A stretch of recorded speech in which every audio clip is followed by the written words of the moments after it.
Yeah. But neon out the mud.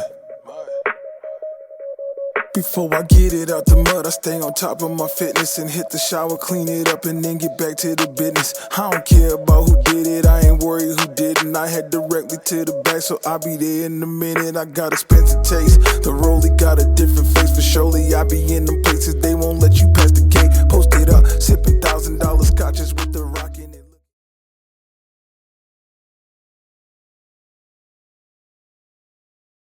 What episode number is it? 32. 32? Okay, Lee. Yeah, episode 32, the How You Doing show. Guest Commissioner Kimberly Roy. How you doing today? I'm doing great. Great. Now that I'm here, how you doing? Thank you so much for having me. And we're not so high today. We kept it no smoke here for you, you know. Okay, I appreciate that. Thank you. Where did you grow up? Well, not too far from where we are. And I grew up in Somerset in the South Coast near Fall River. And glad to see I met some folks from my neck of the woods here with me today in the studio, and some fellow Portuguese heritage folks. My maiden name is Miranda. I'm very proud to, both my mom and dad are Portuguese, and proud to have that heritage. Were your parents first generation? My parents were second generation. Second generation, yeah.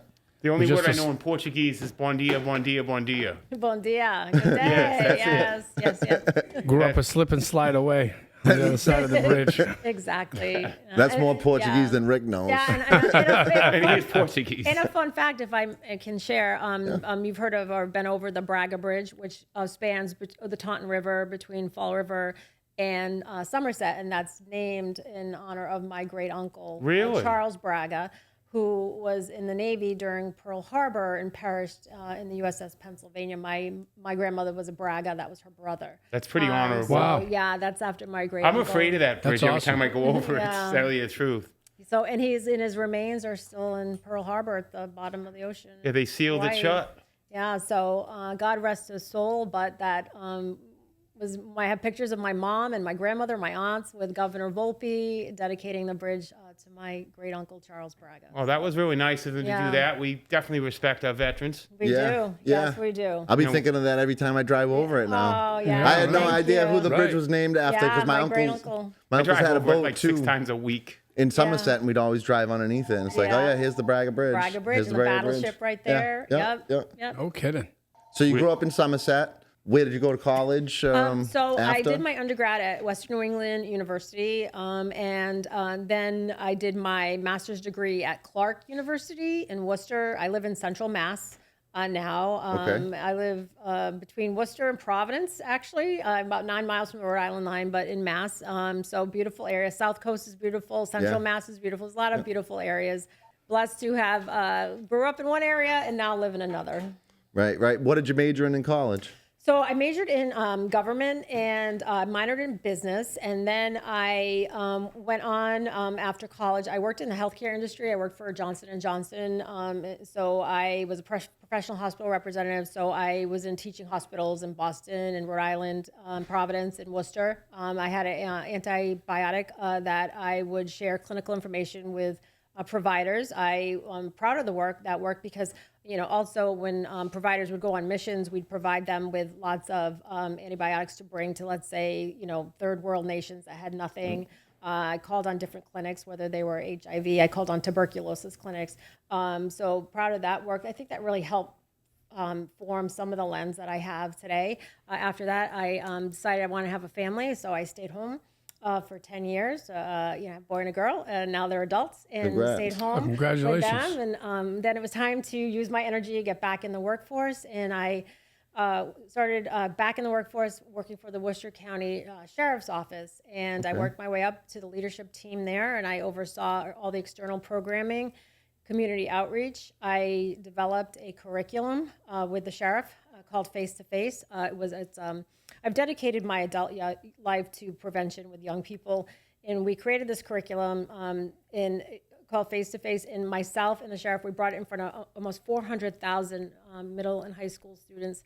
Not to stigmatize, but we saw the opioid epidemic up close in the jail, and 80 to 90% of folks We're in jail because of that. Yeah, for substance use disorder, mental health issues, co-occurring disorders. I saw the fentanyl crisis up close, and quite frankly, we were trying to put ourselves out of business. So we created this curriculum to go to young people and say, this is a direct path to prison or possibly death. And no one thinks they're going to have a needle in their arm, right? Right. No one. And they get hooked on pills, and then you can't afford the pills anymore, and then you can buy a bag of heroin on $40. the streets. $5. $5. You mean we're talking about Mass Ave? Basically, it was in there today. So this was, I was mostly in Worcester, so I haven't seen up close Mass and Cass. I do read about it. Obviously, it's sad. We don't want. Honestly, our hearts go out to any family member. I met many inmates that were struggling with this, and it not only affects them, their family, their children. And we did everything in our power to have programming to help people turn their lives around. And our mantra was, let this truly be a house of correction, because we wanted people to go back into society and be good parents or good spouses and be productive, tax-paying citizens. And we really did a lot with our mental health unit, with our program where we had reentry and recidivism reduction programs. We had an organic farm that the inmates worked in. We had dogs. We bring in shelter dogs that live with the inmates, and it really helped with aggression. The dogs must have been cool. It was an incredible program. And then we placed over 200 dogs into my time there, into their forever homes. But these dogs were considered unadoptable dogs that had behavior problems, and they'd come to live with our inmates who were trained on how to deal with them. And it was really a mutual Better for both sides. Yeah, mutual help. Wow, Exactly. talk about killing two birds with one stone, Yeah, right? it helped Wow. both the dogs and the inmates, and it was mutually beneficial. No pun intended on And that one. it was incredible to see, and they loved those dogs so much. And then they'd cry when they got placed, but then they'd get a new dog come in. And we had music programs with Anna Maria College. We taught inmates how to write and read music and perform music. Culinary program, we get inmates 4 certifications from ServSafe to all these culinaries so they could get out and get a job. Since I've left the Sheriff's Department, they've also brought in other programs like maintenance on RVs, things that are high-paying trade jobs, technical jobs that they can go out and into the society. Because if they're productive, we all win, right? Right. Now, Crimes. are these all inmates that had something like nonviolent? Was there something not to kind of get into all of this? Ricky. No, I appreciate that question. So I worked for the Worcester County Sheriff's Office, and so you have the House of Correction and you have the jail. So anyone that, let's say, got arrested within the jurisdiction of Worcester County and couldn't make bail or was awaiting their trial, they'd be in the jail. So really bad apples could be in that side, like the worst of the worst. Yeah. But if you got sentenced in, I believe it's 18 months or less, then you would go back to the House of Correction. But if it was more than that, you would go to DOC, you'd go to state prison. So after your trial, you'd have to see what your sentence was, and you could come back to us if it was a certain amount. And that really incentivized us even more, because these folks are getting out in short order after they pay their debts to society, and we want people to succeed. And so that's what we really worked on. And that helped shape my lens as a commissioner, because not only working in the healthcare industry, but working inside a correctional facility and seeing the fentanyl and opioid crisis up close really shaped my lens. And, I think a lot of us have had to evolve. And, you always heard of cannabis as a gateway, growing up, but I've met so many people, veterans, that have used it as a step down. And what I mean by that is I've met veterans who have been on a cycle of opioids, can't get off, and used medicinal cannabis to help break that cycle and get off of it. And I know a veteran, and you probably know him, and he's now he lives in the next town over from me. Nick? No, this is Steven. Steven? Yeah, and he lives in the next town over from me, and he's a selectman. He has his own business now, I think, and now he's shared this publicly, so I'm not talking out of turn. He says I'm a better dad now and a husband, and he straightened it out. He did multiple tours, I think in Iraq and maybe Afghanistan, and he did multiple tours. and came back. And, the VA with the federal illegality, we all know that like they couldn't have those conversations about using cannabis medicinally. And They still want can't. to pump you with the prescriptions and the and a lot of them, pharmaceuticals. unfortunately, got in a cycle of opioid abuse. And so Stephen was one of them. But I think his wife recommended, like, enough, like, we're going to try this. And it really was a lifesaver for him. And this is getting to know him. I advocated for veterans access, and I sponsored. So the commission can do legislative outreach. We can't endorse a specific bill, but we can endorse a concept. So we want to increase access for our veterans. And so, as you know, or you may know, or your listeners may know, that to be a certified patient, you have to go to see a certifying provider, and that can be $150, $200, $250. So my proposal was, let them just show their blue button report to us. Don't make them go get another provider. And if they have a qualifying condition, let's just certify them. So I know that it's in front of the legislature. I know at one point it got put out to study. Wow. I don't know where it stands right now, but I think we can all agree we really want to help our veterans. That's got to pass. When we can. Right. We had a guy on the yes. show who had a podcast, Nick Iacchede. Yes. And he's a veteran from Iraq. And that's what he was saying. Like a lot of these, the VA, they just want to give you prescription meds. Yeah. They want to have you talk to somebody who doesn't know what you're going through, who hasn't been there, and they just want to heal. And then some of these guys, if they bring up, they want to use cannabis, they lose treatment, they lose coverage. Yeah. One of my buddy's wives actually works at the VA, and she helps with the transplants. Like when transplants comes available, she does all the scheduling, gets the flights, does all the logistics for it. Wow. And some guy he had to pass up on a transplant, a veteran, because he took a 5 milligram gummy the day before. That disqualified him? So he disqualified him from getting life-saving care at that point. That's what I don't understand is you touched on it. This is a medicine to most. Mm-hmm. And then we can get into how clean it is later on in the show. But in having prisoners in jail now that you see that were nonviolent, that they're in jail, some of them doing 30, 40, 50 years plus for a plant. I understand they did it at the time where they weren't supposed to, but at some point, manslaughter, we talked about this also on the show, has a time frame that you do, right? Was it 10 to 15 or something like that is the max you could do? And there's no max on a plant, which is mind-boggling to me.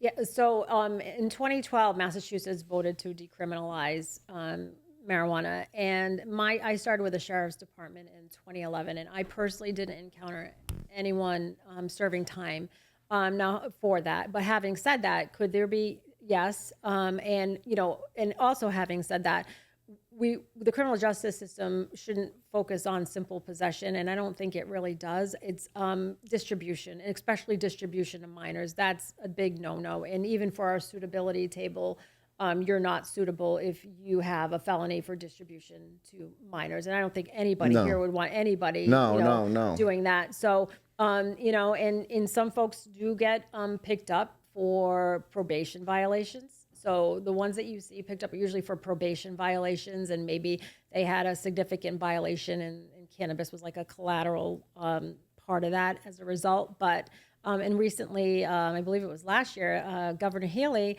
pardoned anyone with cannabis convictions, on their record, and so it can be expunged. So we've moved light years on that, and did folks serve? Absolutely. I know folks. Two folks actually that served federal time for growing and distribution. And that's probably more what you're talking about, Ricky, like federal charges, federal. Right. people getting life and smoked. Yeah, because on the county level, and in different states with harsher crimes, like some of the down south states, like they got a 3-strike policy. You get caught with 3 dime bags, you would go to jail for life. But I do know folks that have served federal time, and actually 3 I've encountered, and they're all back in the cannabis space. And now some of them are, they get priority review, and it's actually turned a really negative thing in their life to help them into a positive thing, because it's helped them get, prioritization in the queue because they have that on their record. So the we touched on wrongs that are as being well. righted for some folks on that. When you were giving your list of the stuff, your accolades, or what you were doing at the sheriff's department there, it sounded like you got a lot of stuff done. You don't seem like a regular agent of the state that's just sitting there for a paycheck. No.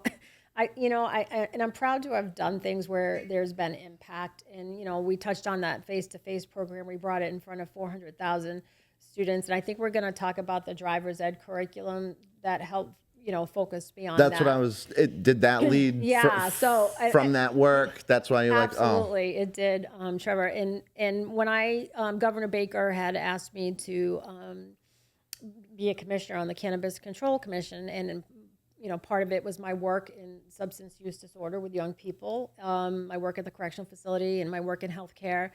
And at the time, it was brought to my attention that there was no curriculum for young people in driver's ed about cannabis impairment behind the wheel. Now, they have it about alcohol. They should, right? Everybody knows 0.08.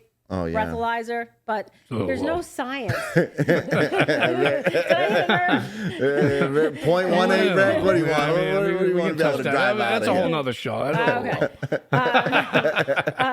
But, I think we can all agree the science isn't settled with cannabis detection of impairment like it is with alcohol. Everybody agrees. And you have alcohol, which is water soluble, and you have cannabis, which is fat soluble, and you could consume, let's say, on a Saturday, and a week later you could still pop positive. So the science isn't settled. So in lieu of that, what can we do to keep young people safe? And my goal was not to stigmatize. We didn't do any of that. It was just, we want young people to make good decisions. And so that was brought to my attention. And then when I got sworn in, I said, Governor, there's no driver's ed in not only Massachusetts, like in the country. Nobody's doing this. I said, they don't talk about it at all? No. I said, I'm going to fix this. Good move. I'm going to fix this. Because I think a lot of people think now that it's legal, I can smoke and drive. And yeah. You can't. And what we did is, so I formed a working group, and I asked Acting Chair Commissioner Stebbins at the time to join me. And I asked AAA Northeast, because I knew they had the resources, and we had the Registrar of Motor Vehicles, and I had some folks in law enforcement, 2 folks in law enforcement. I had researchers from UMass Amherst. We put together a group, and what we found, we also had young people inform us. So Commissioner Stebbins' daughter was attending a technical vocational high school. Oh, them kids are all blazing. Those kids are all blazing. Oh, my God. We don't want them to get on the way to and from. I remember being in the wood shop on the table saw, just went out to the woodshed, got a little high, and then came back. Yeah, right. Mr. Hennings, but he would be like, did you guys smoke out there? He's like, you can't operate the power tools today. Yeah. You can't opeate no power tools today. Learn from me. Yeah. Learn from me. That's the digit. So I said I was going to work on this, and we put this working group together, and we had young people do a semester-long project on where they're getting their information. And they were getting their information from social media platforms that were kind of glamorizing it and saying, you drive slower, better, safer. And so they said to us, please, we need messaging. We need this information. We're imploring you to do this. So that was really powerful when you have high school students telling us, we want this information. Right. And so AAA had built a curriculum for health classes in Rhode Island. And it was peer-reviewed by Brown University. It was evidence-based. It wasn't stigmatization. And so I had met with the higher-ups at AAA, and I asked them if they would kindly, I had no budget to do any of this, donate it to Massachusetts, and they agreed. And then they did a step further. We retooled it and we refilmed it based on Massachusetts and Massachusetts laws. And so in December of 2023, we announced it. We were the first in the nation. It was myself, former Lieutenant Governor Karen Polito, the Registrar of Motor Vehicles, and the other folks in the group. And now 50,000 young people a year get this curriculum through driver's ed, and other states have followed suit. And again, it's if you feel different, you might drive different. We want you to recognize the signs. And we realize a lot of these young people, their parents might be medical patients, so we don't want to stigmatize anything. Right. We just want to give them the facts and make good decisions, and don't get behind the wheel, if you do. And that's And I'm not glorifying driving while high or anything like that, but I know when I was a kid, yes, I probably was high mostly every day on the way to school and on the way home. But there were some kids that you didn't want getting high and making you a turkey sandwich. You know what I mean? So never mind getting high and driving, you know? Like a lot of people can't. So you saying you're a professional? No, I'm just saying like professional. Don't do it because I was dumb. It's good that it's being taught. Yeah, and so since then, other states have followed suit, and really proud of that. First in the nation. It's like a half-hour video that all the young people get now, and I'm really proud of that, and I'm really glad that we were able to get that done. And is that mandatory when they sign up for driver's ed? Like that's part of the curriculum? Yep. It's not an optional? No, we updated a module. Well, that's about time that somebody See, did we're that. glad you stopped by because we've been on the CCC saying they ain't doing anything about anything around here.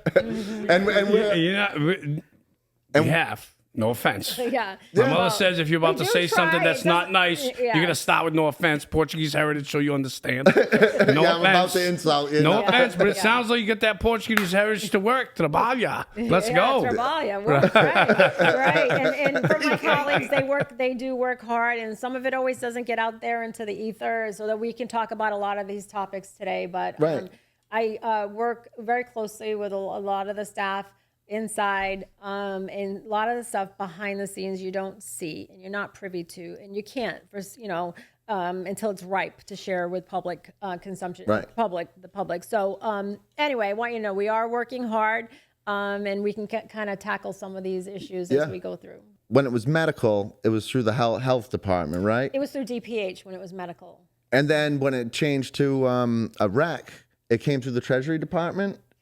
So so this is what we're hearing. I don't know. I figured I'd ask. Yeah. So let's kind of go through the timeline. So we had decriminalization first. Yep. The voters approved that. And then we had medicinal use. That was the next step in the evolution. That was, by the voters. And then we had ballot question 4 in 2016 to legalize adult use. And that won, the will of the voters. It wasn't a huge win, but it doesn't matter as long as you got enough votes, over 50%. And so at the time, when it was medical, it was under DPH. And the ballot question, my understanding, was that originally it was going to be, once adult use was legalized, under Treasury. But the legislature had a little bit of a different vision for it. Okay. So they retooled the ballot question. And what they did was I think it was only supposed to be 3 commissioners originally. Okay. And it went to 5. And then we have different appointing authorities. So mine is the governor. We have 1 commissioner appointed by the treasurer, which is the chair. Okay. We have another commissioner appointed by the attorney general. And then the other 2 are a 3-way appointment. Okay. And so all 3 of them come together and pick the other 3. Yes, and 2 out of the 3 have to agree, yay, for you to be a commissioner. Yep. Commissioners have 5-year terms. So I have about 1 year and 2 months left on my term. We can be reappointed 1 more time, so you can serve up to 10 years. And then what happened was, in part of the question 4, when it passed and the legislature retooled it, was they went from 3 to 5. And instead of nesting it under Treasury, they made it an independent agency. Its own agency. Its own agency. Did they do that because they figure that there's so much work to be done that it needs to be like its own agency? Like the health department's overwhelmed already with I think restaurant. I mean, I wasn't there at the time. So okay. But my understanding is that it was almost kind of modeled after the Gaming Commission. So it was kind of used. Originally, I think it was going to be modeled after the ABCC. Right. Which is the Alcohol Beverage Commission. Which I think it should have been, my opinion. But it ended up morphing into more of like the Gaming Commission. And here we are. More money involved. They had to get it into the gaming department. Well, that's what doesn't make sense, though. You're consuming it, right? So you would, again, we don't make the decisions, but just to make sense of the public eye, you're consuming it. It should almost fall now, especially since it's legal. Why didn't it fall underneath the same laws as the licensing you would get for a liquor store? Why the whole hoopla, people spending millions of dollars before they can even make their first dollar? We won't even talk about why they're going to have to live in the gray area, some people, supposedly. I mean, there's a lot to unpack there. And So it's a highly taxed, highly regulated industry. Yes. We can all agree on that. Yes. I think they wanted it to be independent.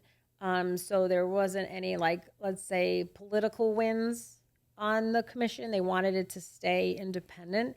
And if you think about the cannabis industry, I mean, there's local control, there's the commission on the state level, and then there's still Federal. Schedule 1 federal illegality. And Right. and I've gone around, I've talked to Chamber of Commerce, and you know the expression, know your audience.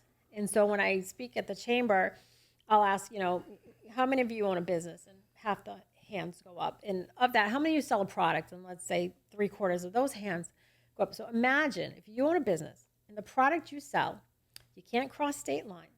You can't ship it over federal waters. You can't fly it in the air. You have no bankruptcy protections. You have Can't no advertise. access to banking loans. And you have 280 IRS code that you can't deduct ordinary business expenses. So you're taxed at an 80 to 90% tax rate. Sign me up. That's what I said mean- last week. And advertisement Sign me up. restrictions.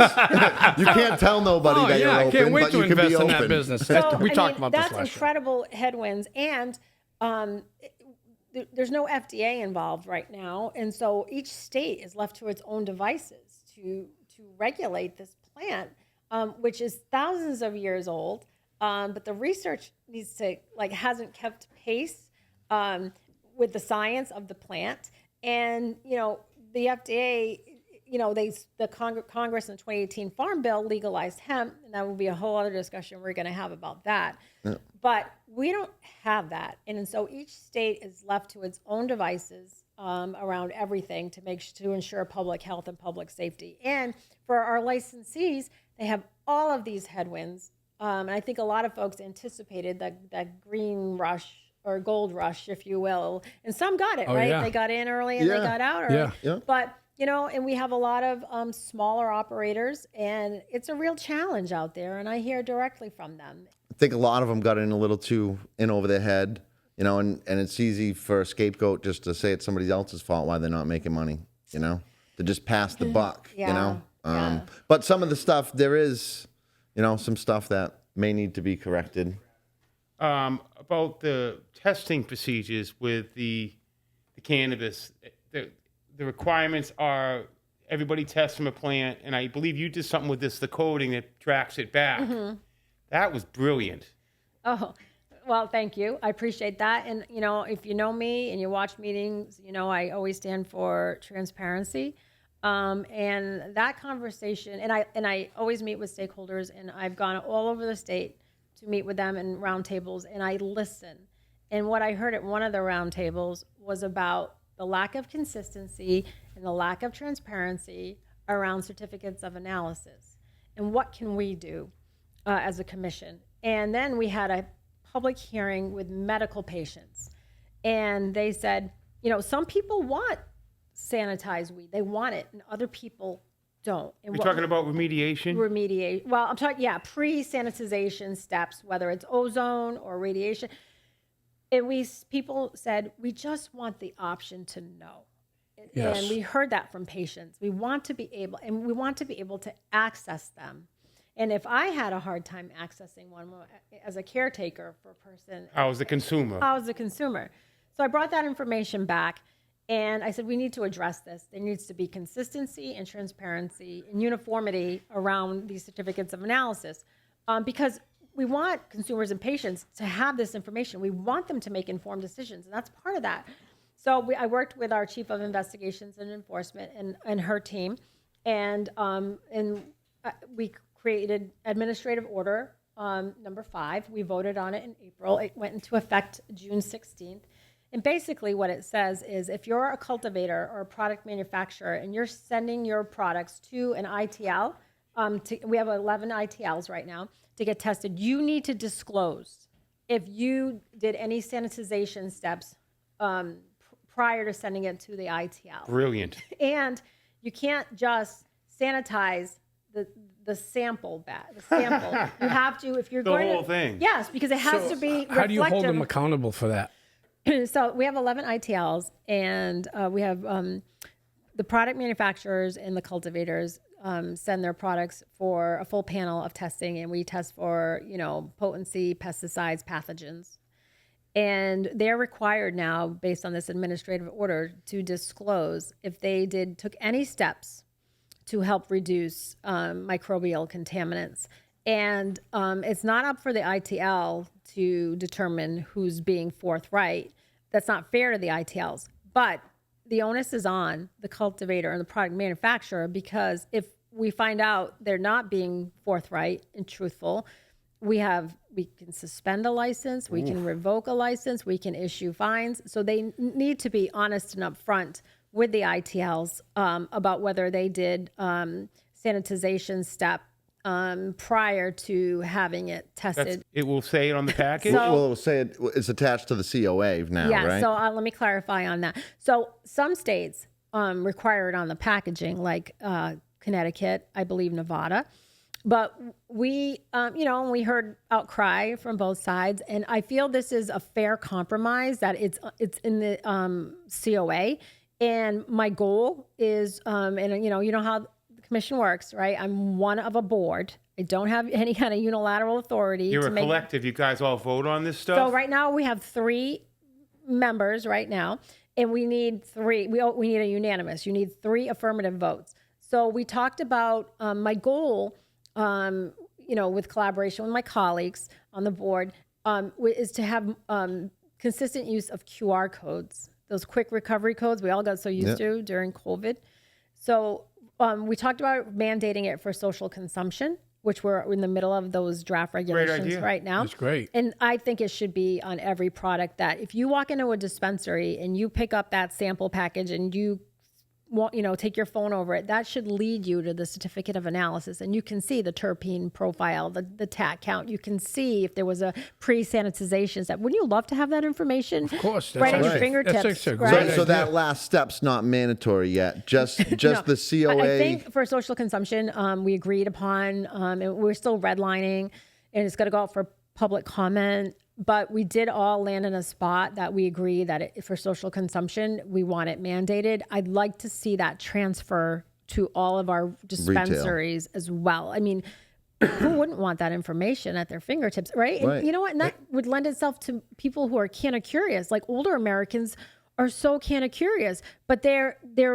reluctant to adoption because it's intimidating and they don't know. But if you can get them that information and you can educate the endocannabinoid system, we all have an endocannabinoid system that regulates your body. That's called homeostasis. And as you get older, your endocannabinoid, you have a depletion in that system. It happens to all humans.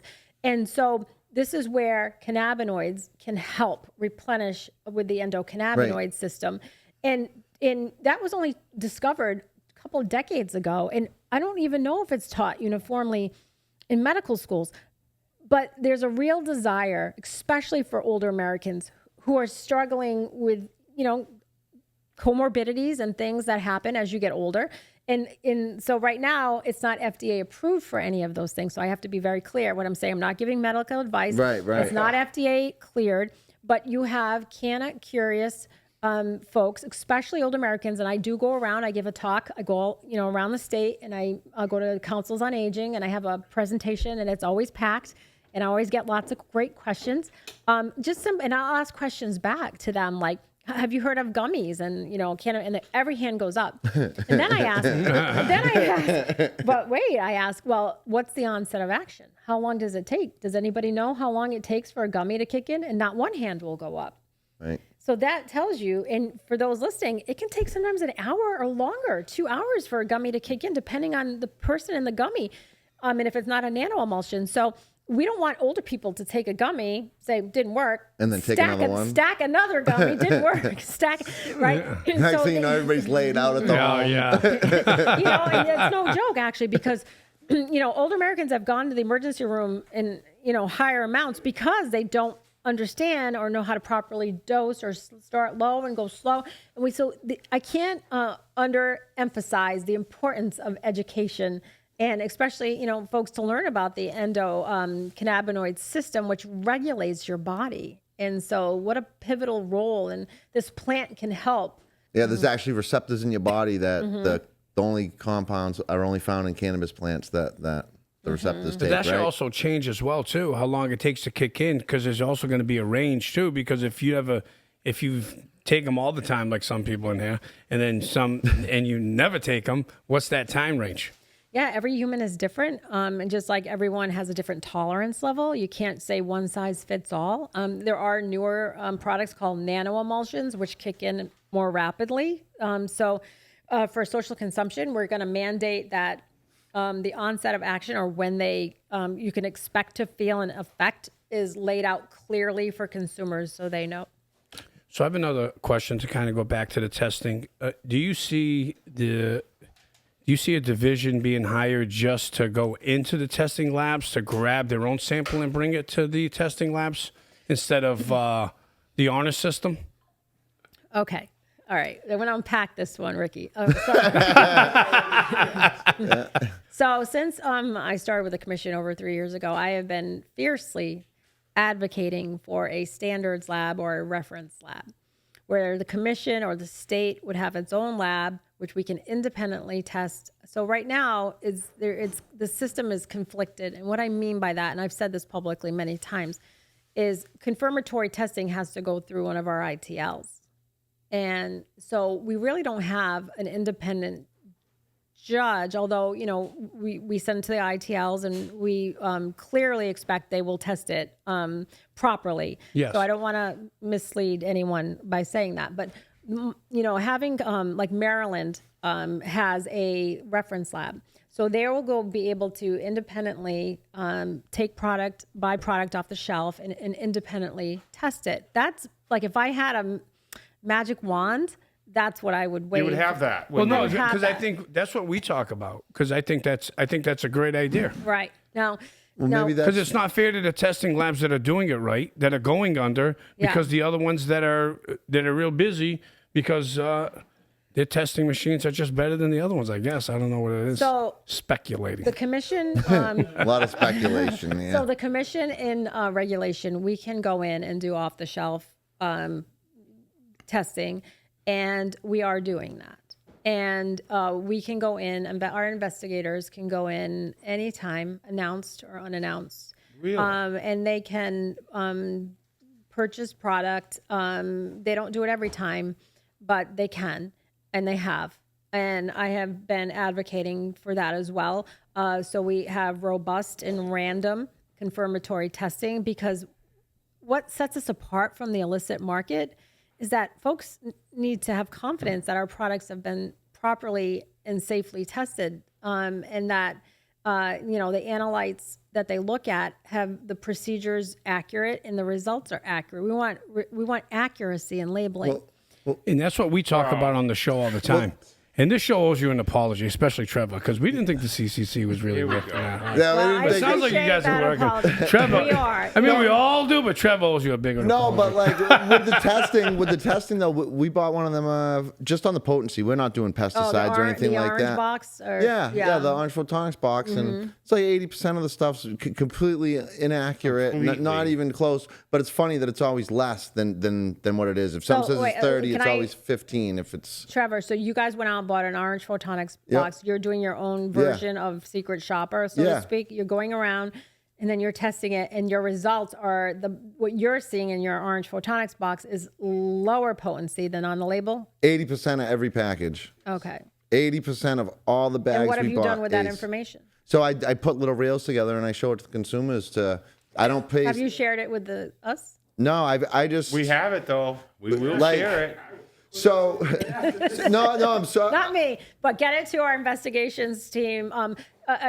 So like over like 100 products, and I'll go and buy like 3/8, 4/8, 5/8 for the brand, and I'll test them all. And if they're off, they're usually all off. And it's like from 30% THC. Are they wildly off or, or minimally off? 50%. So like if something says it's 32, it's 16. If something says it's 42, it's 21. If something says it's 28, it's 17. And so I even thought my machine was busted. So I've done multiple tests with Jeff, have him come over, side-by-side analysis. And then another time, a couple of my friends grow. So I took 5 grams of each of their strains. I ground it all up. I split them in half, homogenized the samples, split them in half. I took 3 of the samples, and then I submitted the 3 samples to MCI Labs blindly, like not even telling them what it was. I just sent it to them. One of the results, one of the strains was off 0.01. One was off 0.10, so like a tenth, a hundredth. And then one was off by 1%, like 1.35. So one of the samples, maybe I did mess something up a little bit, but I'm not getting the variation off of 50%, 40%, 30%. And it's always less. Like the package always reads, the machine always reads less. It's never like, oh no, this is 50% over, you know what I mean? Or 40%, you know, it's never the other way. It's just. We had somebody on the show that wants the true readings, right? You have some growers that want that true reading because they don't want to be X amount high, because now it's almost at the point where, okay, It's making them, we know they're getting a bad name. And they're really not. They're like real authentic growers, Right. and they're trying to grow for these companies, and the head's sending it to the lab that he wants to send it for, because he, you know, in metric, you can see that anything with the highest THC sells the quickest for the most money. Yeah, I actually have so notes. everything's that you'd want to inflate, you know? Okay, so let me unpack this too. There's a lot here. These are really like weighty and meaty topics. Yes. Yeah, Right. yeah. And so I appreciate all the citizen scientists out there. Yep. I want to, and I've said that, and I do, and I mean that. Citizen scientist. I like the term. Like, we're spending our own Yeah. money. Like, I'm spending $140, and I'm just like, where's the attorney general? But- Volkswagen, they so- were saying that cars had 32 miles per gallon, and they were really only 18, and they got sued for billions of dollars. That was a long time So ago. do the consumers of Massachusetts not really mean anything? So, okay. So You know, we are, like, no, this is, I'm just like, yeah, and I'm little ticked off focused now. on this like a laser beam. No, I appreciate it. And so, you know, I've in continuing to advocate for transparency. I had asked for this results to be shared with the public, and now you can get. It's not real time. It's not perfect, but Right. we're getting there to share on our website the potency, where you can see real like anomalies in there. If you go to Connecticut's website, I think they got it right. They have it all laid out, the product, the label, the manufacturer, who tested it, and the COA, how it was tested, what it was tested for. Everything is at your fingertips. And so as a consumer, as a consumer, you can go on it when I leave, you can go on it Yep. today, and you Yep. can see it.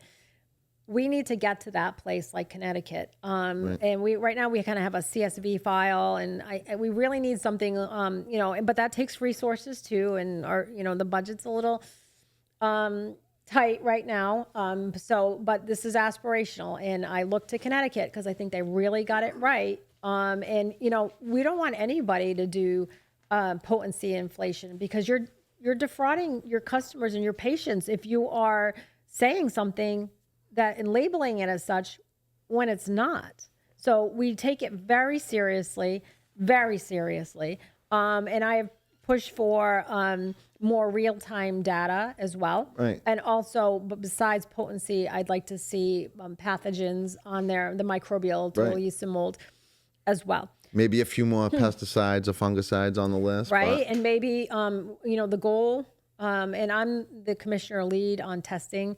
So, Oh, with- so that's your particular commission role, is that? well, we're a lot of hats. That's one of Okay. a lot of hats. Okay. But with our interim director of testing and our director of training, myself, we meet now regularly on a regular cadence with the ITLs. They asked me about that, and I advocated for them to meet, and it was going to be quarterly, and then it was going to be every few months, and now I think we're going to be getting to more of a monthly cadence with them.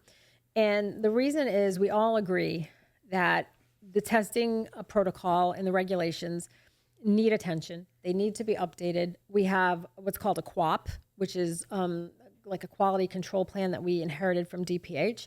We have a protocol, and we have the regulations. And so we've asked the ITLs to take a stab at it, help shape it. Like we all agree standardization, but not everybody agrees on the path to standardization. But everybody agrees we need standardization, because why would one sample batch, if it went to two ITLs, get wildly different results? Because maybe one person's using culture-based and the other one is using qPCR, molecular testing. So having said that, the commission has also hired independent expert, a consultant, who's going to bring us recommendations. And then we want to get the recommendations from the ITLs, and we want to synthesize that and come up with updated. I said my one opinion as one commissioner, I said we also need to look at the action limits, because we're at 10,000 colony forming units per gram, but you know, states across the line are 100,000 colony forming units.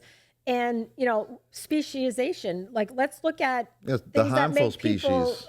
what's making people sick, what makes humans sick. And so maybe the analytes, we need to look at species as opposed to just totally yeast and mold. Right, So right. we're looking at I'd be for that. everything. And, hopefully we'll have a highly informed, recommendation that we can bring in front of the board. And when I say the board, because people interchange the commission as a whole with the commission as the commissioner. So when I refer to the board, I mean the commissioners. Yep. To vote on updating the protocol, because it's not perfect by any means, and we can do a lot more, and we are working on that as we speak. We are working on that. And then, so I kept on going back and in my mind over the testing and how I'm grabbing these random samples and I'm seeing how they're off, and they're just like off by a wicked lot. And I'm like, what's the fix? What's the fix? And then I see one of the lawsuits come out with MCR suing all the other labs, about, inflate and fraud, whatever. And then I was like, all right, well, if I go to court, right, if I'm say the lab that's really getting charged here, like if I'm going to, like, somebody's charging me with something, you can't even charge me at the lab. No judge is going to charge me because I didn't even pick the sample. You just gave me a sample to test. I don't know where that sample came from. Like, the case would be like, this is the quickest open and shut case. There's like nobody to point Exactly. the finger at. There's no liability. Right. And like, I'm the lab. I only tested this sample. I'm not saying it represents that batch. How come the lab's not actually going and picking the sample from the batch so they know that it represents the batch that the consumer's actually going to get? Other than that, there's like... Right. And some states do have that. Rhode Island. I went to Rhode Island. Where they go out and they get it. And just the as like sample, no, and those are trying all to point the valid points. finger, And so the sample is can't. supposed to be representative of the entire batch. And, Right. it's done under camera. And, we don't want people putting keef dust or doing anything else that...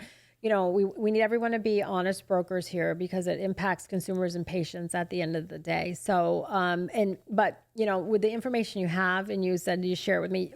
So as a regulator, we also are adjudicators. And what that means is there's something called 30A. So a license could come in front of us and we could remand it, we could revoke it.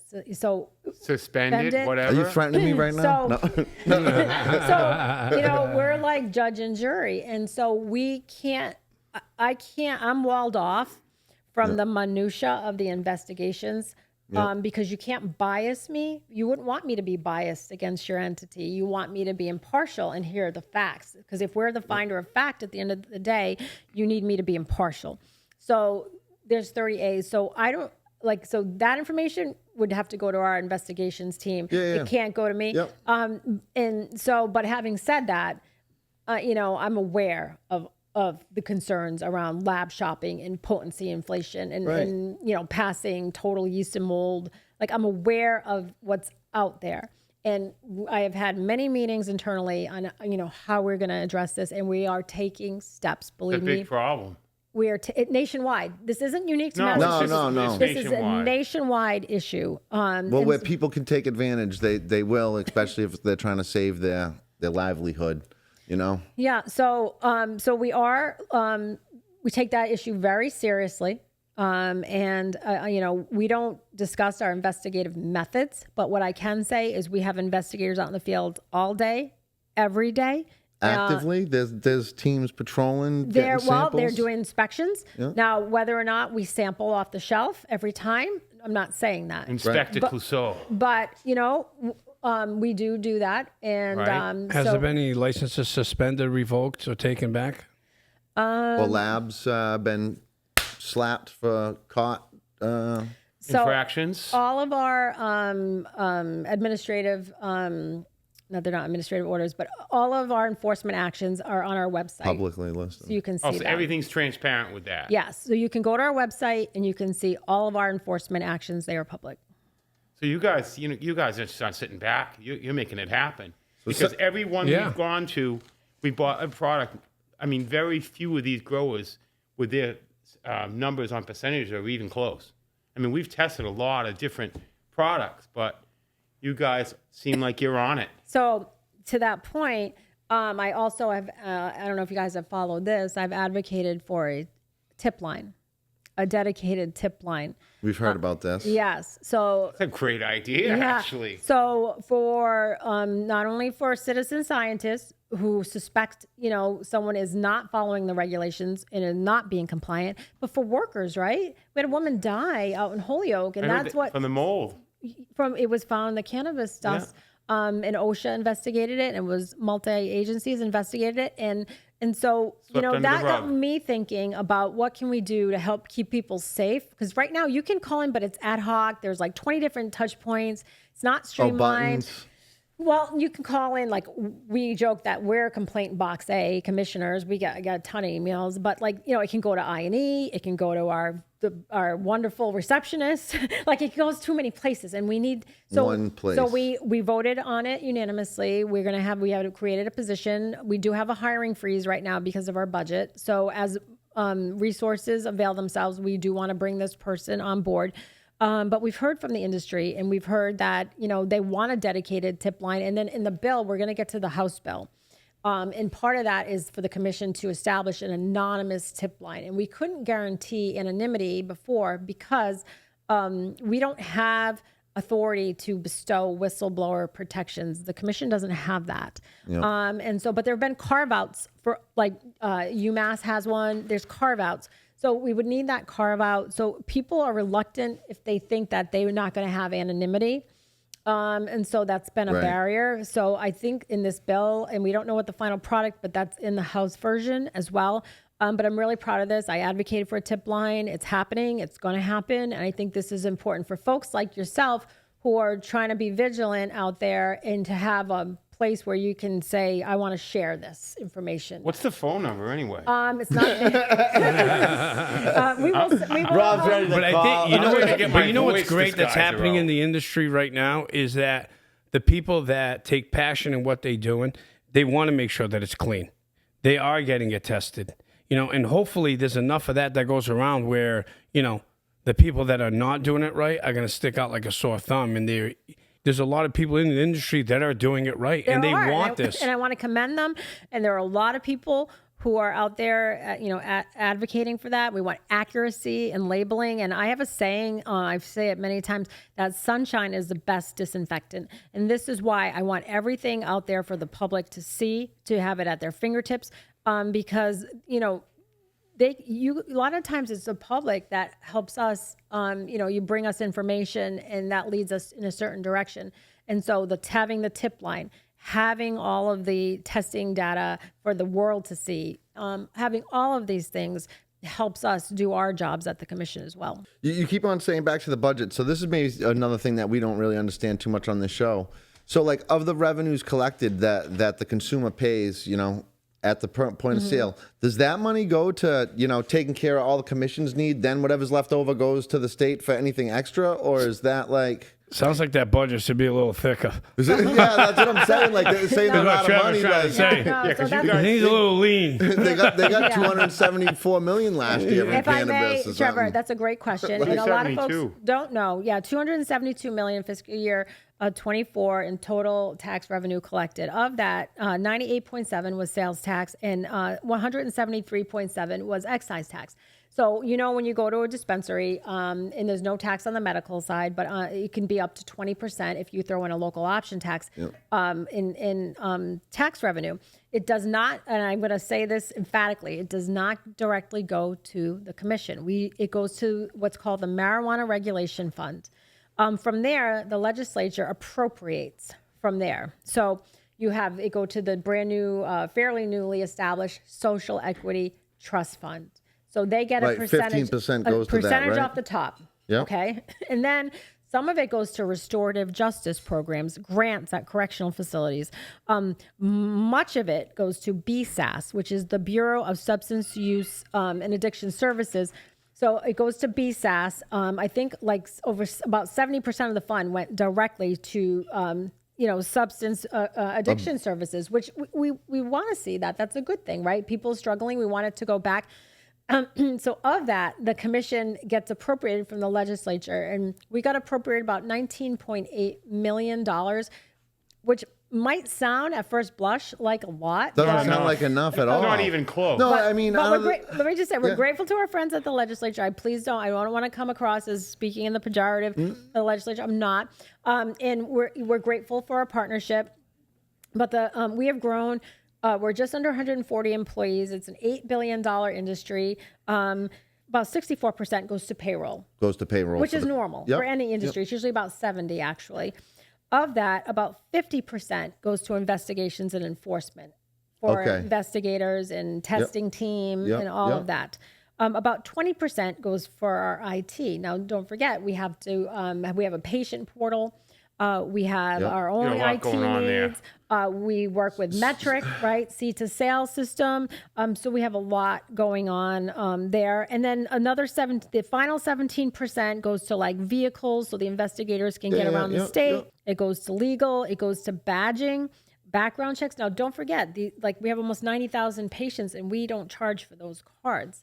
Those plastic cards. Now, aspirationally, we need to digitize them all. Wait, that comes out of the 19 million that they set aside for you? You need like triple. Wait, that it seems amount of like they already gutted all the money. Like, So shouldn't they appropriate the funds to keep the new industry afloat and make sure everybody's protected before they start pulling the money out? I'm also the treasurer. I'm elected as treasurer for the commission. And, the way I kind of look at it too is I look at the figures. I meet with our finance team every month, and it's about $1 million a month on payroll. Okay. So that's 12 million for the year. And if we're at 19.8, let's say, that leaves just under 6 point whatever million to do the rest. And it's an $8 billion industry. And we do a lot with what we have. You got to give really Laura do. a call and say what's going Seems on. like You got to get some more money over here. Oh my very grateful God, to the taxes are legislature. going up. They gutted all the funds from it to even keep it sustainable. Like, But if when I'm you in look at it business, from I don't take all my money and spend it so my business doesn't run tomorrow. I know, but when you look at it from the point of view of like, you go back to saying, hey, this product that you can't sell overseas, but what other product gets taxed like this? Obviously, like tobacco. Yeah, tobacco, but the federal government makes money on tobacco. And there's a lot of tax dollars generated for the state. We actually outpace alcohol excise tax. Actually, cannabis is the number one agricultural. Well, it's not defined as agricultural crop, but I'll say crop outpaces, and we love this area. It's slugged cranberries, right? We love our cranberries. Without slugged cranberries, huh? And I did see at Thanksgiving time an infused cranberry sauce. I did see that. So we do outpace cranberries now. We outpace alcohol and excise tax. We contribute a lot to the Commonwealth. We have over 25,000 people work as registered agents in the cannabis space.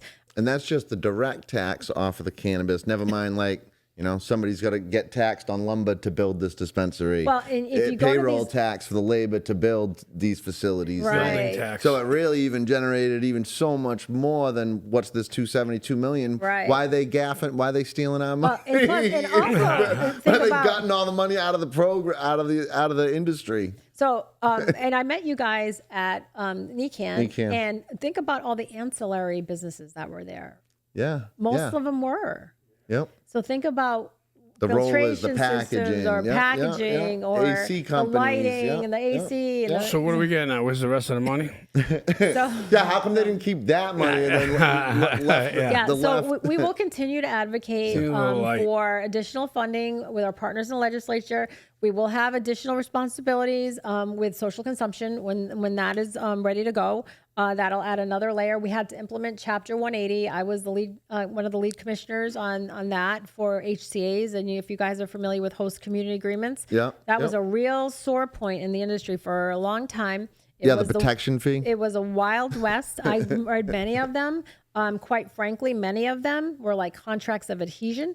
And it was explained to me when the cannabis industry first got stood up that when you went to a community, they said, the guy in front of you signed this. The gal behind you will if you don't. So basically, it was like all the leverage was at that time because with the and they say the mafia was bad. But that's how it was explained to me. But no one had jurisdiction because we only checked the box you had one. We didn't read within the four corners of the document what was in it because we didn't have the authority to do so. So now we do. We review, certify, and approve. Okay. And, I just redid mine. with Middleborough. Okay. And they were almost not going to redo it because there's so many other licenses in Middleborough that they got HCAs and then never followed through with the licenses. So like, I just had a meeting like 3 weeks ago that I almost thought I wasn't going to get it after being, tied up in it for 3-4 years, But you got a good result at the end? Yeah. Okay. And so, and now we find, and I'm really proud of this. And I even if you go to the regulations, I asked for the sunshine requirement. I wanted that. And that is that the communities have to demonstrate that there was the reasonably related impact. And they have to literally invoice it and show where it went, that it was reasonably related. And so what we're finding is, and we're grateful that more and more communities are using our model HCA. We have a model HCA on our website, our waivers. So a lot of communities are waiving the community impact fees now. Some of the bigger cities have done that, like Worcester and Boston refunded it. And so we're seeing more and more communities do that. We have a few holdout communities that are still working it out. They're trying to keep and we're hopeful that it'll be a positive result because these are businesses that pay their taxes. They employ people. A lot of cases they've made upgrades in properties that might have sat unrented or unused. And we look at the incidents, and quite frankly, they're so cameraed up, and they have not one alarm system but two. So if one fails, the other one has to kick in. We have incidents? Yes, we do. And they're reported to law enforcement and reported to us within a certain time frame. But we haven't seen the scary impacts that folks might have thought were coming. Right. Yeah, we don't want to be looked on as outcasts anymore and nickel and dime the whole way through. We just want a seat at the table like every other business that operates in Massachusetts. So I'm glad, Trevor, that it worked out in a positive way for you, and we're seeing more of that. And I'm proud of my work in that area, that we were able to stabilize that. So you were behind that too? Yeah, helping that. Wow. Mm-hmm. You're the driving force over there. No, my colleagues do a great job. I would like to ask you this question, though. So you guys have investigators out in the field. What happens when you guys get a product and it doesn't test out? Because you could go to, I get Is it like a notes on recall it. immediately, or is it like a whole long investigation and then the product's gone and sold before? Like they just did that one maybe like 6-7 months ago with Holistic and this and that, and we seen a big thing, but it was like talking about product that was contaminated like 6 months before the actual report came out to the public. So we did do that that product advisory, if you will, some months back, and we are doing more robust, more regular confirmatory testing. So more to come. I can't divulge too much on that part of the investigatory process. I'll just hand over my list. But and more to come. And we've had people do that. We've had people that have brought forward information, and so. I mean, you're able to do that. You're free and willing to do so, Rob. Well, I'm just saying that, we've tested a lot of different products, and there's a few of them that were reputable, but almost every single one of them didn't test out.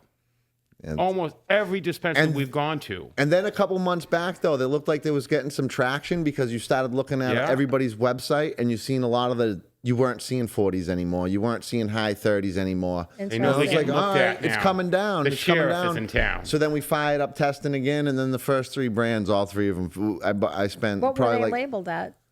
One was, they were all different. One's brands, we grabbed 3 of their eighths. Most of them were hovering around 38, 32 THCA. Total THC was like 38, but, they were coming well short. I will say this.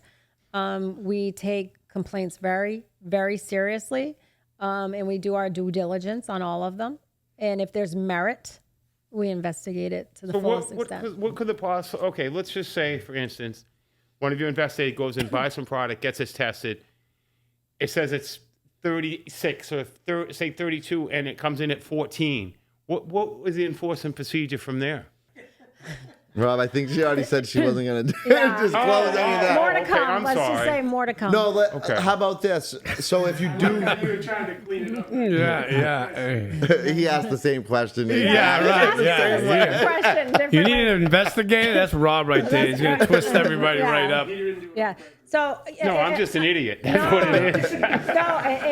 we take No, not this an very idiot. Not seriously. too bright. I don't want to minimize it. We're laughing as an aside, but Yeah. I don't want to minimize that. We Right. take it very seriously, and we are looking into this, and we are doing our due diligence on it. And if there's bad actors, if there are, we will eventually, and no pun intended, weed them out. Weed because them we out. are. I like that. Oh, That was yeah, very that's good. good. We Good are pun. looking at this, and so we need to consumers and patients, cancer patients, they need to know Yeah. if they need a certain potency that's accurate. I've had cancer Well, patients tell me they potency drive and 3 being clean. towns to get to the one where they're Feel is confident accurate. and that's unfortunately that shouldn't be the case. So we are You're on it. we're on it, All right, that's all. I'll leave it right there. and I You're can't on go it. further than that. And believe me, I have all the faith in the world in you. I really do. Yeah, right. I think Oh, now everybody thinks the CCC is great Yeah, on the this show. Portuguese I'm the act. only one who thought there was issues. No, I think you know what it is I think when they came out with the rules, right? They came out with the initial, we're going to do this, we're going to do that. I honestly feel it was about a bunch of people that really didn't know. It was more politically they're driven, learning, too. right? Well, Yeah, I don't think it was. I don't you think it was anything to like. Let's just face it, right? It's something. Nobody's that's, going to think somebody's going to be a scam. It's something that's consumed. Right. So obviously the powers that be made the decision, but it should be based off of health. Now, if you're watching from 30,000 feet, you can see progress. And it might not be readily apparent, but we had Administrative Order number 4, which prohibited the a la carte, which might seem like a baby step. No, I like that. Because we inherited that from DPH. And it was there for a good reason, because when medical use started, there were 2 labs. And we said, we can't have the pipeline tied up. So go to this lab if that lab can't take you. So it did serve a purpose. But fast forward, and now we have 11 ITLs, it no longer serves a purpose. Right. And it can lend itself, perhaps, to things that we Shady. don't want to see. Yep. So Administrative Order number 4 ended that practice. nice. Okay. We also ended pennying out because they were pennying out product, and we want to make sure that inventory is reflected properly in metric. And so those may seem like baby steps. And then we had Administrative Order number 5. I sponsored that. Yep. And that is to bring transparency. Now, what's in our products? We want it at our fingertips. What is in these products, and if they have been sanitized? And we're agnostic. If you want to sanitize, we're not taking a stand on that. What we're saying is, if you do it, disclose it, is what we're saying. Well, they're only sanitizing it so it'll pass the test. Well, the other know what I question mean? is why? So this is a question that I've had before, right? If you have produce or anything else like that had, chicken salmonella, right? There's a recall. You can't clean it up and resell it. So it's like, so to me, you have mold that is being sold. It's okay. It's remediated. Okay, great. You know about it, but why is that even being allowed to be sold? So if your product fails, you can have it remediated to extraction, right? And Right. or you can have it tested again, and if it to a different ITL, and if it passes, and then it has to go back to the original ITL. And we want to make sure that these products are tested accurately, and we have that in place. I think part of the problem is that you have some labs using certain technologies. Maybe they're not as sensitive in certain areas to pick up, Certain things. yes. And then other labs are using other technologies, some using both. So what we need is everybody to be on the same playing field, using the same technology. Are we going to see some standardizing? That's what start I'm to working hone in on. I'm working on it particular with our machines? Right, staff, that's what we're talking and about. this is the goal. And we all agree on the goal. We want standardization. Now, people aren't in agreement on how we get there. And this is the phase as we speak right now where we're at. How do we get to standardization? And that's what we are working towards, and that's the Do ultimate we maybe goal. give some grants so everybody can afford the same amount of same equipment, or like is that not fair? Because if I already bought the right plating, and I've been told this is cheap money. Okay. Okay. You need an incubator, hood, the plates. It takes more time, and also we need standardization on how you plate, because if you don't plate at the right temperature, you can get a different result. If you don't plate for the right amount of hours, you can get a different result. So we need standardization and the process. For the processes and the equipment. Mm-hmm. And also on administrative order number 4, you'll know who their registration number of who did the analysis on the product. Oh, So there's a good. I like registration that. number tied to that as well. Which worker at the lab did it? So it won't be their name, but it'll be the Their number. the ID. Yes. So like me, as I'm testing these products, right, and I'm testing them, and I'm like, all right, I still can't say whether it's the lab or the cultivator who's messing with the sample. I can't tell, because the lab didn't pick the sample. So now I don't know. Maybe the cultivator doctored the sample before they gave it to him. I don't know. Maybe the lab inflated. I don't know. So I'm gonna, as an adjudicator and a regulator, I'm gonna say everyone's an honest broker until they prove us otherwise. Okay. So everybody's innocent You're better until than me. proven guilty, right? I don't know about So we that. have to apply that. Well, you came so we are, and I'm gonna again, I can't go into areas that would compromise an investigation or the No, your investigatory generalizations are perfect. process. I'm not going to do that. What I am going to say is we are focused like a laser beam right now, and in time we'll bear that out. That's awesome. Is that an area maybe you guys are looking into about maybe changing who brings the sample down? Are we looking That into could it maybe? be sample collection is part of what we're going to look at That's as awesome. well. Sample collection. I think that's all, and that's not to take away the hard work. And it sounds like you're on top of everything, but it almost seems like you need a little bit of help too. Get this stuff Well, going. I got you guys. Apparently. We're there. I didn't know it till today, but We're there. Yes. So We definitely think you need a bigger budget. Yeah, I just don't know. $19 million to oversee a $1 billion. $2 billion yearly industry. It doesn't seem like enough money. We haven't talked on the new bill, but that would bring additional responsibilities. And I don't know if you want to segue to that. Yeah, go for it. Yeah, what do you got? What do you got cooking? The bill came out of the House, and there's been a lot of attention paid to that, but that's not the final product. It's currently with the Senate. And what they'll do is the Senate will come out with their version, and then they'll have conferees that'll go into committee and work out what the final product looks like. Having said that, Is that HR 194? Is that bill? the House bill that came out of the Lorna bill? Is that? Yeah, the number changed, so I don't quote me on the number of the bill. But we're grateful to our partners in the legislature, because I think another topic we haven't talked about is accounts receivable. And that's billions of dollars, an issue across the country where I've met licensees with $1 million on their books that people owe them. It's a real problem. And they're not getting paid. And they're not getting paid. And We heard that. And it's a real problem. So Acting Chair Stebbins and myself, we've met with so many folks around this issue because we're trying to address it as well. And in part of that bill is addressing, so the ABCC has in statute, you can't go past 60 days for alcohol on receivables, or you go on to COD. And you go on a list, and it was industry driven. And so I think we'll have a similar, I don't know what the final bill looks like, but I think it'll be similar. So this way, if you're 60 days, if you're past 60 days, you'll be on this list, if you will, and that folks can in the industry would have access COD. to it, and then you would have to go on COD. Another thing we were looking at possibly is you couldn't do a change of ownership, or you couldn't get an additional license if you had, Outstanding if you were on that list? Yeah, because why are we going to reward people with a change of ownership, or we're going to reward them with additional locations if they owe their That's actually a great idea, because that happens in our industry quite a bit with Like body lottery shops too, and right? parts. Lottery, you don't have the money collected. They So pull we- your lottery we away are- from you. Yeah. So Deadbeat we're list. grateful to Chair Gomez. I think that was his part of the bill.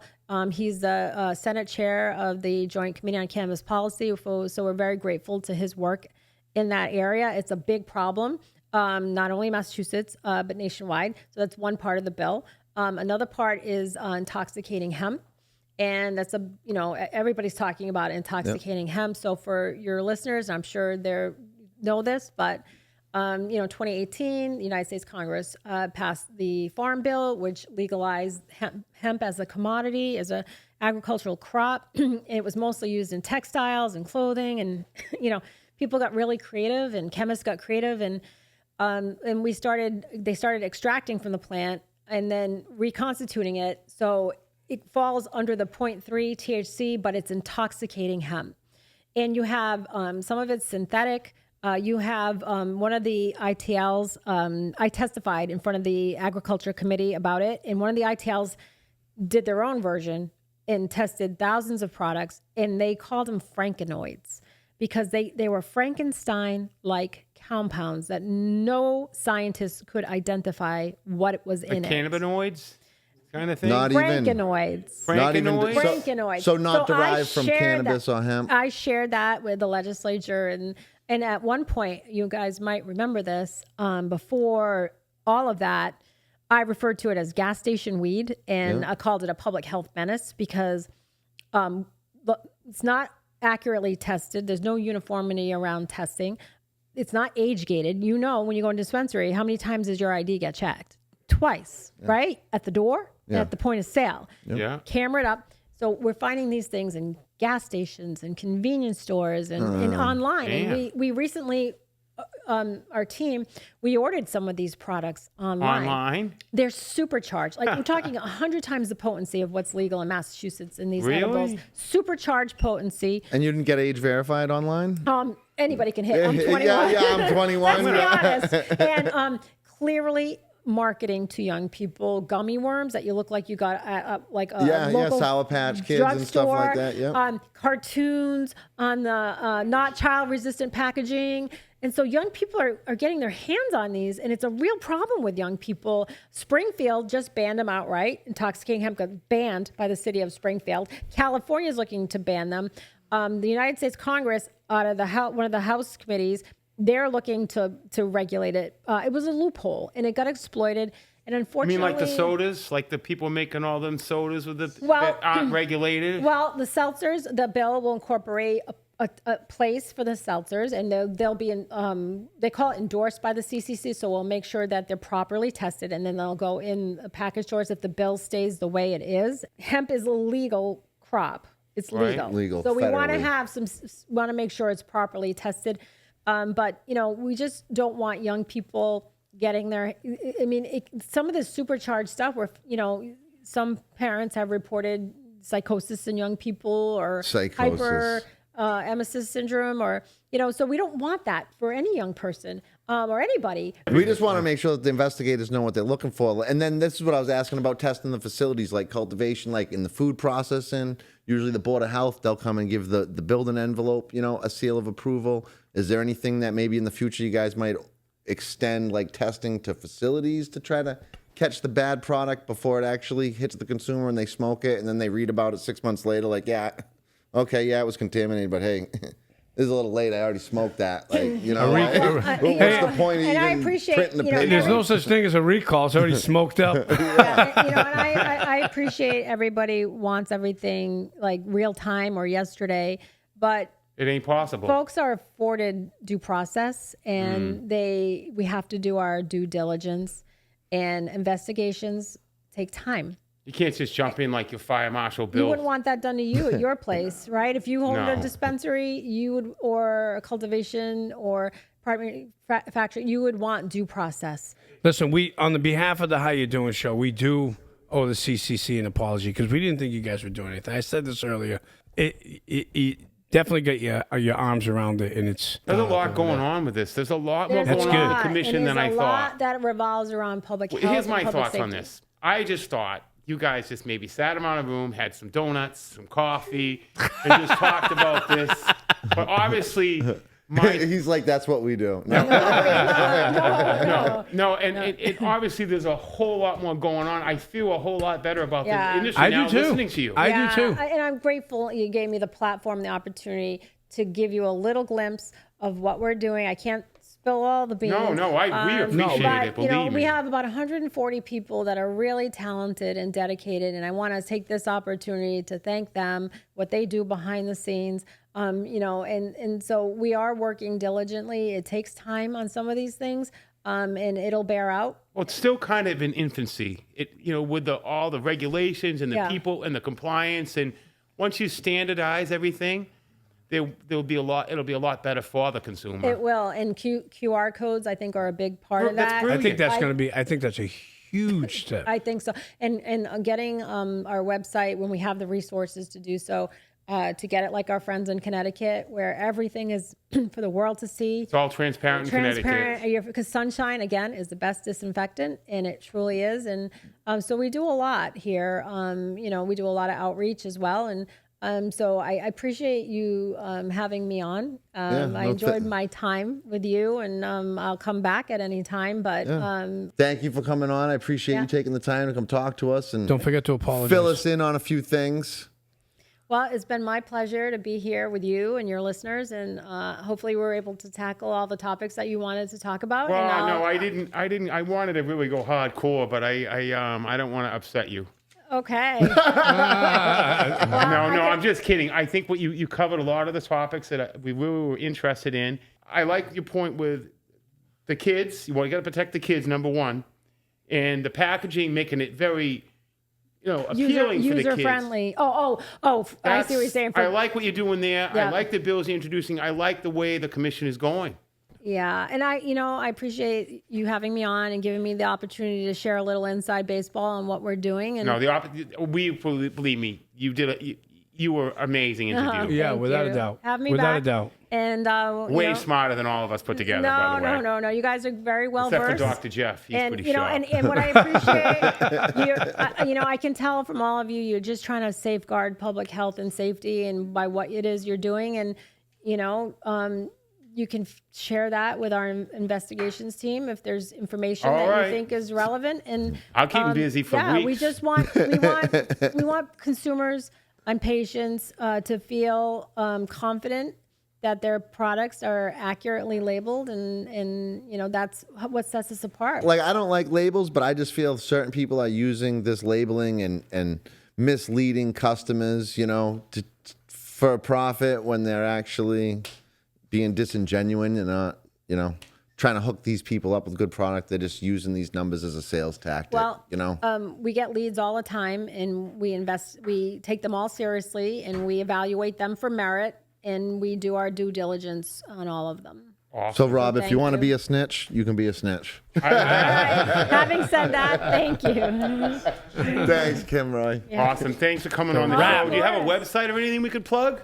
cccmass.com. Perfect. There you go. That's it. It's a wrap. Right, that's a wrap. Maybe we can just get a picture real quick. Wake up in the morning, got a bag on my schedule. Niggas talking, bitches talking, they is not on my level. Check the time, wrist rolling, rose gold on the bezel. Grab my keys and get my cell and hit the door with a shovel. It's time to get it out the mud.